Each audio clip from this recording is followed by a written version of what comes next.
5 seconds. Start.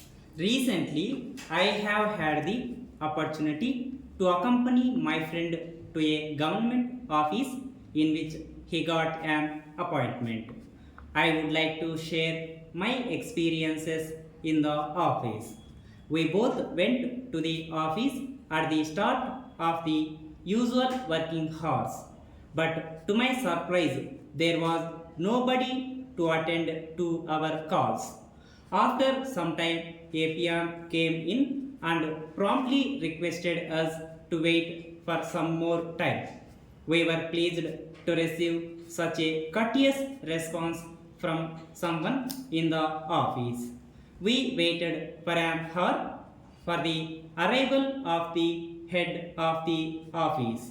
After taking the necessary permission, we met him and showed the order of appointment issued by the regional office. He was surprised to see the order and remarked that there was no need for such appointment to be made at this juncture.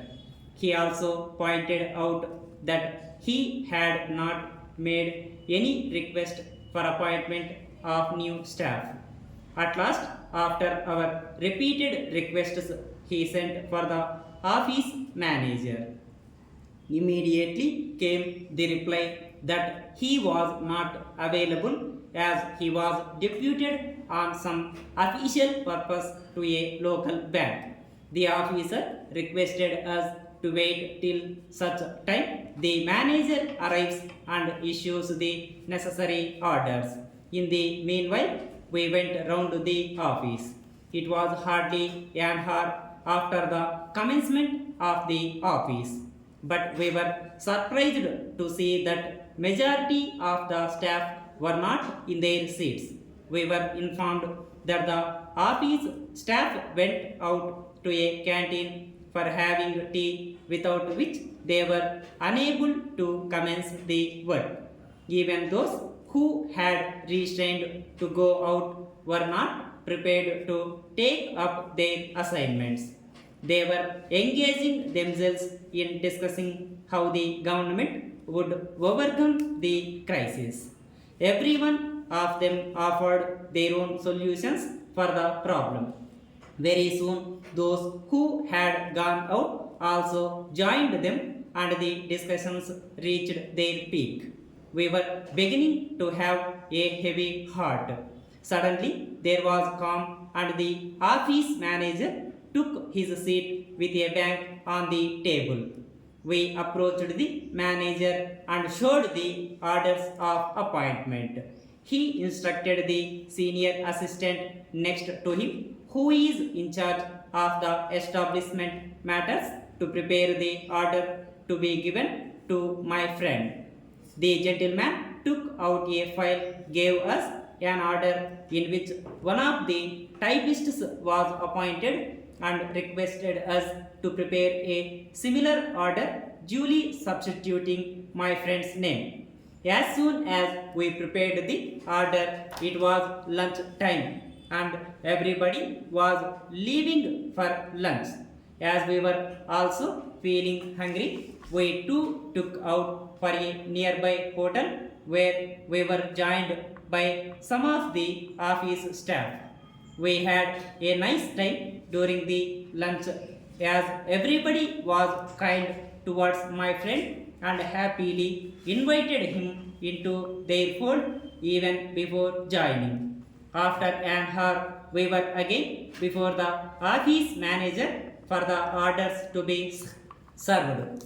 We were sent to the officer with the orders in our hands, and very soon we were out of the room. My friend made out a joining report and handed over the paper to the office manager.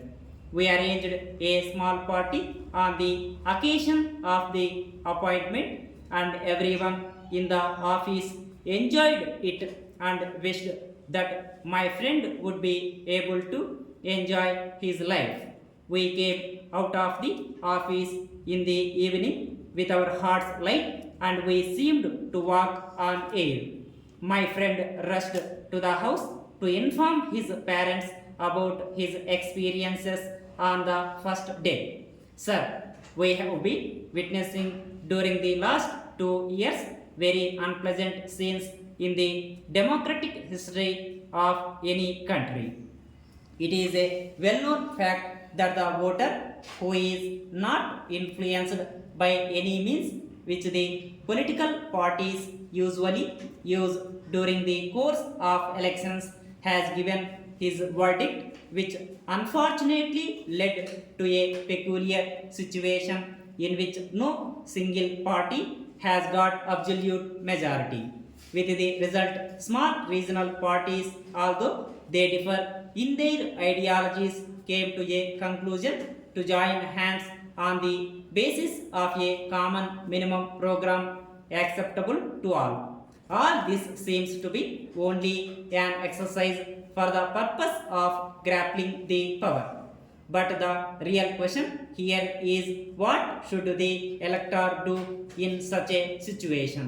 He should elect his representative not on the basis of any party affiliations but on the virtues which the candidate possesses. All these representatives should in turn elect a body to govern the people as well as them. This body should be in office for 2 years and another body takes over the administration. The term of the elected representatives can be 10 years.